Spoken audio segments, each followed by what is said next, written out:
Hello students, welcome back to ARMS online classes. Myself Mansoor Ahmad. Students, हमारी जो supplementary book है resolution, उसकी बात हमने की है. फर्स्ट जो चैप्टर है थिप स्टोरी, चोर की कहानी, उसके बारे में मैंने आपको उसको समरी बताया था और उसके इम्पोर्टेंट जो क्वेश्चंस हैं वो मैंने आपको डिस्कस किए थे. आज आपके सामने जो इसका चैप्टर नंबर सेकंड है वो है हमारे पास भोली. काफ़ी एकदम से मतलब इंटरेस्टेड चैप्टर है, बहुत ही इजी चैप्टर है, पढ़ने में बहुत आसानी है और क्वेश्चन बोर्ड एग्जामिनेशन में इसमें से आता है. तो सबसे पहले इस चैप्टर का मैं आपको इंट्रोडक्शन करवा देता हूँ कि क्या है. ये जो चैप्टर है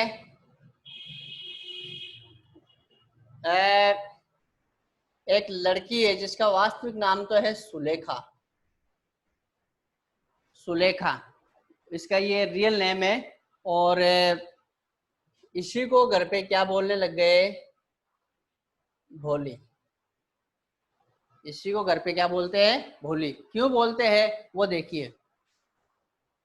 जब ये इसका जन्म हुआ तो ये काफ़ी मतलब खूबसूरत थी, लेकिन फिर इसके कोई एक स्मॉल पॉक्स की मतलब इसके बीमारी हो गई, स्मॉल पॉक्स.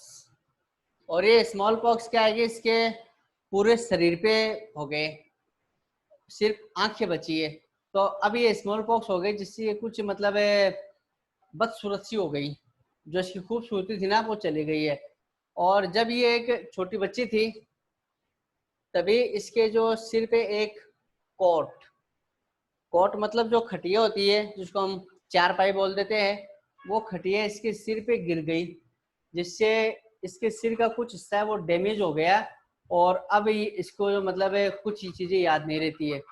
और अब ये मतलब जब बोलती है बड़ी हो, पहले तो उसको बोली नहीं आई, लेकिन जब ये थोड़ी और ज़्यादा बड़ी हुई तो जब भी ये बोलती है तो ये स्टैमर्ड करने लग गई. स्टैमर्ड, हकलाने लग गई और लोगों ने इसका नाम क्या निकाल दिया? भोली. अब ये बच्चों में नहीं खेलती है क्योंकि बच्चे जो है वो इसकी मिमिक्री करते हैं, इसकी मजाक उड़ाते हैं, इसलिए ये पूरे दिन घर पे ही रहती है. और घर में भी ये एक अवॉइडेड चाइल्ड, क्या थी ये? अवॉइडेड चाइल्ड थी घर पे ये. इसको मतलब कोई लाइक नहीं करता था घर पे, इसलिए इसको क्या कहा गया है? अवॉइडेड चाइल्ड या अवॉइडेड गर्ल बोल दो, बात एक ही है. अब थोड़ी बात पहले इसके जो फैमिली है उसके बारे में कर लेते हैं कि इसका फैमिली का बैकग्राउंड कैसा बताया गया है, इसके फैमिली मेंबर्स में कौन कौन थे उनके बारे में देख लेते हैं. ये तो बताई गई है कि भोली को सुलेखा को भोली क्यों कहा गया, वो इन वजह से कहा गया है. ठीक है, सुलेखा को भोली क्यों कहा गया है? क्योंकि वो बदसूरत हो गई थी, उसके सिर पे जो कोट गिरने के कारण से वो क्या हो गई थी? भोली हो गई थी, सर उसका डैमेज हो गया था माइंड. और इसके अलावा जब भी बोलती थी तो वो स्टैमर्ड करती थी, अखलाती थी, इसलिए इसको भोली कहा गया है. अब इसके फैमिली के बारे में देखते हैं.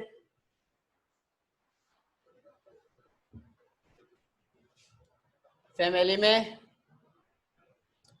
पहले दिया हुआ है रामलाल. रामलाल कौन है? Her father. भोली के जो पिताजी का नाम है वो बताया रामलाल, और मदर नेम है वो इसमें आया नहीं. इसकी माँ का जो नाम है ना वो इसमें डिस्कस नहीं किया गया है. और इसके जो है जो मतलब 4 सिस्टर थी ये, और जो 3 भाई थे, और चारों जो मतलब सभी बहन भाइयों में सबसे छोटी ये लड़की थी भोली. तो बहनों में जो मतलब जैसे नाम बताया है राधा,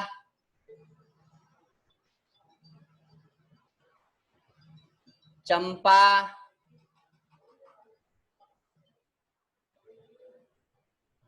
राधा, चंपा, और इसके अलावा मंगला,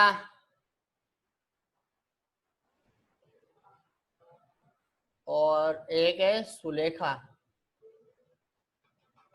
सुलेखा, ये 4 बहनें इसकी है।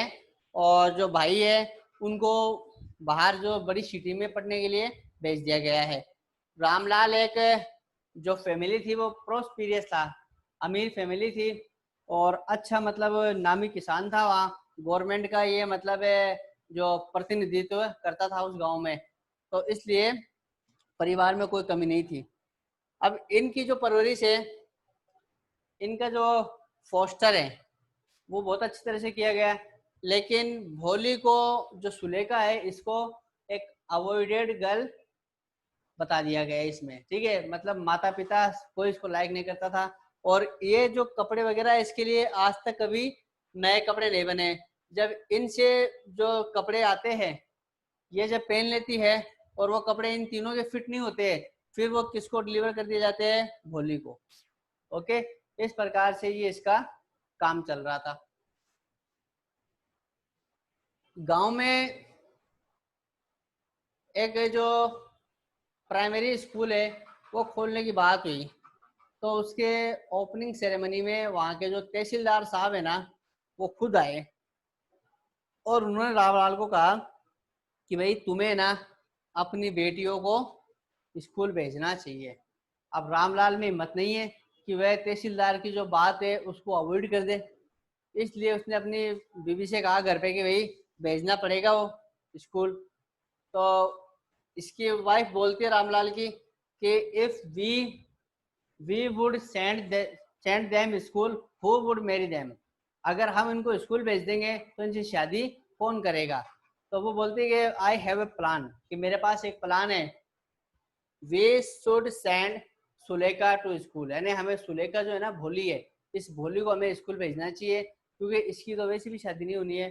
तो तहसीलदार साहब की जो बात है वो भी रह जाएगी और इसको हम स्कूल भेज देते हैं। अगले दिन नेक्स्ट मॉर्निंग भोली को नहलाया जाता है, अच्छे ड्रेसअप किया जाता है, कपड़े पहनाए जाते हैं। तो वो सोचती है कि मतलब लाइफ में पहली बार उसको नए कपड़े पहनाए गए, तो वो काफ़ी खुश होती है। वो सोचती है कि ज़रूर कोई अच्छी जगह मुझे ले जाया जा रहा है जो इतना तैयार किया जा रहा है। स्कूल में उस पर इफेक्ट पड़ता है किसका? स्कूल टीचर का। स्कूल टीचर जो है वो लेडी एक काइंड हार्टेड है और वे भोली को काफ़ी लाइक करती है और इसको मतलब बोलती है कि तुम्हें डरना नहीं है, तुम्हें स्टैमर नहीं करना है, तुम अपना नाम बताओ मुझे, ये सारी चीज़ें उसको बताती है।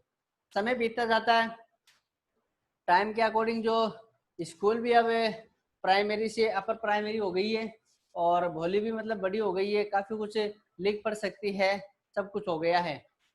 फिर एक बार एक प्रपोजल आता है भोली की शादी के लिए। क्या आता है? प्रपोजल। और प्रपोजल किसकी तरफ से आता है? पड़ोस के गांव का एक व्यक्ति है, विशंबर नाथ। कौन है? विशंबर नाथ है, पड़ोस की जो मतलब गांव में रहता है और एक एजेड मैन है, लगभग जो उम्र है वो रामलाल के बराबर है। ये शादी करने की इच्छा जाहिर करता है भोली से। लगभग इसकी एज 50 क्रॉस है और भोली को इसमें 17 18 या 16 साल की बताई गई है, तो उससे शादी करने की इच्छा करता है। तो हस्बैंड वाइफ रामलाल और उसकी जो वाइफ है वो आपस में बातचीत करते हैं, कन्वर्सेशन करते हैं कि हमें वही शादी कर देनी चाहिए। वो एक तो शादी करने का कारण क्या है? He does not demand any डोरी, वह दहेज की मांग नहीं कर रहा है। पहली बात तो ये कौन? ये विशंबर नाथ। दूसरी बात, he does not know about Bholi's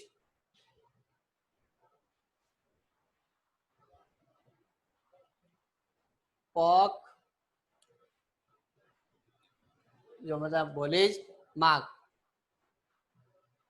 भोली के जो निशान है वो उनके बारे में वो नहीं जानता, जो स्मॉल पॉक्स है ना उनके बारे में वो नहीं जानता है। और ए इज ए रिच पर्सन, अमीर आदमी है। और इसके अलावा A has many thousands in bank, bank में इसके पास में हजारों रुपए है।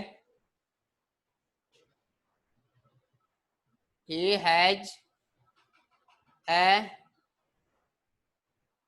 big house and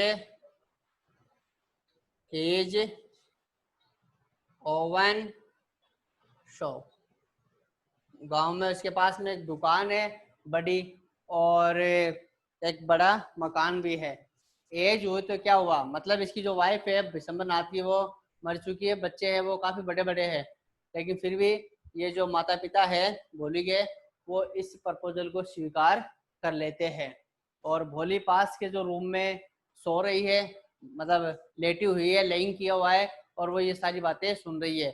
माँ बाप आपस में बात करते हैं कि अगर ये शादी इसकी नहीं हुई तो फिर बाद में इससे कौन शादी करेगा। तो इस प्रकार से ये इस प्रपोजल को स्वीकार कर लेते हैं। स्वीकार करने के पीछे कारण क्या है, ये सारे के सारे कारण इसके पीछे ये प्रपोजल को स्वीकार क्यों किया गया। ओके,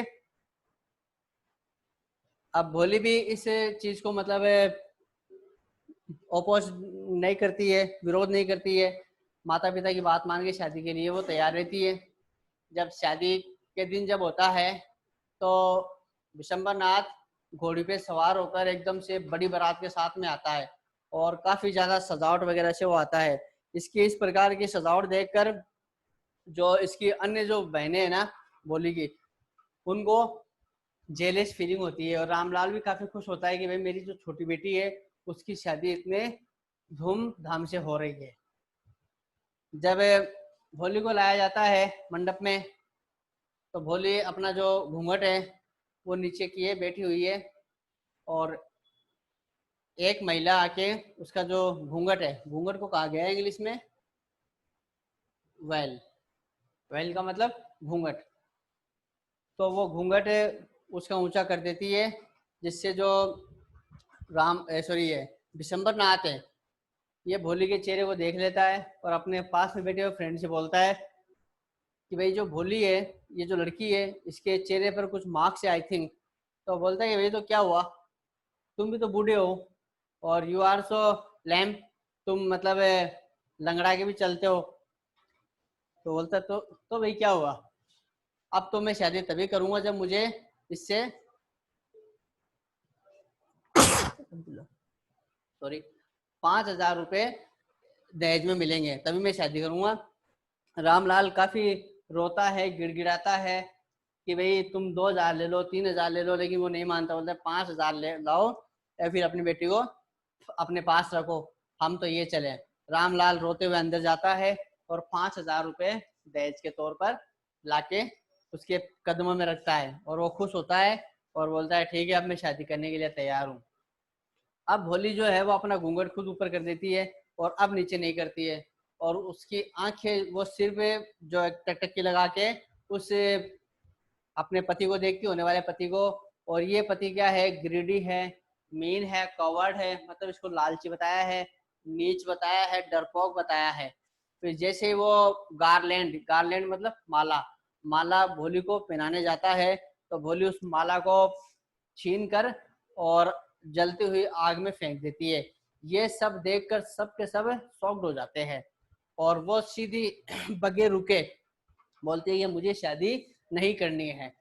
इसकी इस प्रकार से बगैर रुके जब ये बोलती है तो सब शॉक्ड हो जाते हैं, और वहां खड़े लोग बोलते हैं कि हमने तो तुम्हें डंप काउ समझा है, गूंगी गाय समझा है। उसने बोला नहीं, अब मुझे बोली आने लग गई है और मुझे ऐसे ग्रीडी लालची मतलब ग्रीडी मीन और जो कवर्ड इंसान है उससे मैं शादी नहीं करूंगी। रामलाल उस पर चिल्लाता है कि तुम्हें हमारी इज्जत का जरा सा भी ख्याल नहीं है। तो वो बोलती है कि भाई मुझे आपकी इज्जत का पूरा ख्याल है, लेकिन मैं इस प्रकार के व्यक्ति से शादी नहीं करने वाली हूँ। तो जो विशंबर नाथ है वो काफी शर्मिंदा होता है और अपनी बारात को लेकर वापस चला जाता है। पास में खड़ी हुई जो टीचर है ये सारा इंसिडेंट देखती है और वो टीचर से बोलती है, वो रामलाल बोलते हैं अब कि भाई अब भोली हम तुम्हारा क्या करेंगे। तो भोली बोलती है कि भाई आपको चिंता करने की जरूरत नहीं है, मैं आपके जो बुढ़ापे में आपकी सेवा करूंगी और इसके अलावा जो पड़ोस का जो स्कूल है जहाँ से मैंने ये सब कुछ सीखा है उसी स्कूल में मैं टीचिंग करवाऊंगी। ये बोलकर वो अपनी जो टीचर है पास खड़ी हुई उनकी तरफ देखती है और वो टीचर स्वीकृति में क्या है कि हाँ भरती है। तो इस प्रकार से भोली को ट्रांसफॉर्म किया गया है एक टीचर के द्वारा। जो स्कूल टीचर है उन्होंने किस प्रकार से भोली को मतलब सेल्फ रेस्पेक्ट करना सिखाया है और खुद के बारे में सोचना सिखाया है। और उसने इस विशंबर नाथ जैसे लालची आदमी से शादी करने के लिए इसीलिए उसने मना कर दिया है और अपने पिता की फिर आगे सेवा करने की बात कही है। तो स्टूडेंट्स ये भोली का जो चैप्टर है काफ़ी इंटरेस्टिंग है। इसके बारे में मैंने आपको इसकी जो समरी है वो बताई है। अब इसमें आपको बातें क्या क्या याद रखनी लगी, क्वेश्चन तो इसके मैं करवाऊंगा आपको, क्वेश्चन आंसर वो मैं करवाऊंगा, लेकिन आपको बातें इसमें क्या क्या याद रखनी है। एक तो सबसे पहला जो क्वेश्चन है वो भोली का कैरेक्टर स्केच इसमें आपको आना चाहिए कि भोली का कैरेक्टर स्केच क्या है, ठीक है। उसके बारे में जो भी बात आप जानते हो ना वो बात आपको इसमें मेंशन करनी है। दूसरी बड़ा इंपॉर्टेंट क्वेश्चन, भोली के जीवन में जो टीचर का रोल है उसको डिस्क्राइब करना है कि टीचर ने ऐसा क्या किया ये भोली चेंज हो गई। तो वो उसका काइंड हार्टेड वगैरह उसका जो बिहेवियर है वो अच्छा था भोली के प्रति, ठीक है। और उसको फ्रेंडली मैनर के तौर पर उसको पढ़ाती थी स्कूल में भोली को। तो ये सारी बातें इसमें बतानी है। फिर रामलाल के फैमिली के बारे में क्या जानते हो वो आपको मैंने बताया है। विशंबर नाथ का जो प्रपोजल है भोली के माता पिता स्वीकार कर लेते हैं, क्यों? विशंबर नाथ का प्रपोजल भोली के माता पिता स्वीकार कर लेते हैं, क्यों? तो ये चीज हमें इसमें बतानी है कि क्यों स्वीकार करते हैं। अभी मैंने आपको ये देखो लिस्ट बनी हुई है, इसको आंसर के तौर पे हम लिख सकते हैं, कोई दिक्कत नहीं है। फिर भोली विशंबर नाथ से शादी करने से मना क्यों कर देती है? क्योंकि वो जब 5,000 की मतलब डिमांड करता है और उसके बाद में जो भोली है वो मतलब उससे मना कर देती है, क्योंकि उसको पता चल जाता है कि ये जो व्यक्ति है ये लालची है, ये मीन मतलब नीच है और इसके अलावा कवर्ड यानी डरपोक है, जो सच्चाई है उससे उसका सामना नहीं कर पाता है। तो इस प्रकार से ये कुछ इसके इम्पोर्टेंट क्वेश्चंस आपको मतलब इसमें मैंने बताए हैं। आगे का जो अपना वीडियो होगा इसके जो सारे क्वेश्चन है हम लाइन टू लाइन इसमें डिस्कस करेंगे, चाहे वो भोली का कैरेक्टर स्केच हो, उसके फैमिली के बारे में हो, या फिर बाद में जो मतलब भोली की लाइफ में जो टीचर है वो एक आइडियल कैसे बनी उसके बारे में बताना हो, या विशंबर नाथ के बारे में जो मतलब जो बात हमें बतानी है वो इसमें हम मेंशन कर सकते हैं। विशंबर नाथ का कैरेक्टर स्केच इसमें पूछा जा सकता है, वो शॉर्ट टाइप का क्वेश्चन बन सकता है, क्योंकि आपको पता है कि आपकी ये जो बुक है रिजोल्यूशन इस वाली में आपके पास में आपको क्वेश्चन दे रखे हैं। 3 क्वेश्चन आपके जो पेपर में आएंगे 10 नंबर की, वो एक क्वेश्चन 2 नंबर का, एक क्वेश्चन 3 नंबर का और एक क्वेश्चन 5 नंबर का। इस प्रकार से 10 नंबर के ये आपको पूछे जाएंगे। तो विशंबर नाथ वाला जो कैरेक्टर स्केच है हो सकता है इसमें 2 नंबर का बन के आ जाए या हो सकता है 3 का आ जाए। और अगर कैरेक्टर स्केच पूछा जाएगा तो वो कैरेक्टर स्केच भोली वाला 5 नंबर का इसमें आने के चांसेस है। तो इनको सभी क्वेश्चंस को हम नेक्स्ट वीडियो में लाइन टू लाइन डिस्कस करेंगे। तब तक के लिए वीडियो को शेयर कीजिए, सब्सक्राइब कीजिए। Thanks for listening me, have a golden day.